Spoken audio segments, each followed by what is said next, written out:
To begin the installation of loose door stops, the thickness of the door needs to be determined and transferred onto the head of the lining at several points. It's important to consider the type of finish being applied to the door and lining after completion, and take this into account when marking these positions to prevent the door binding. Door stops are usually supplied with the lining and pre-cut to length. If not, the short door stop required for the head should be cut and placed in position. Installing several oval nails partway through the door stops prior to positioning makes the process of aligning the timber with the marking out and fixing easier. Avoid knocking the nails below the surface of the timber at this stage until all the door stops have been installed and checked.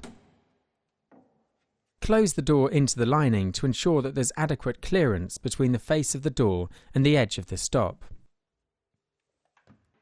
Position one of the longer lengths of door stop against the door lining on the hanging side of the door.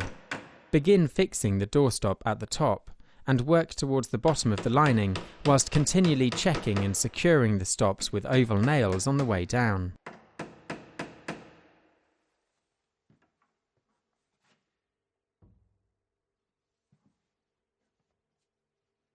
The process of aligning and securing the stop should be repeated on the latch side of the door lining before checking the door closes without binding.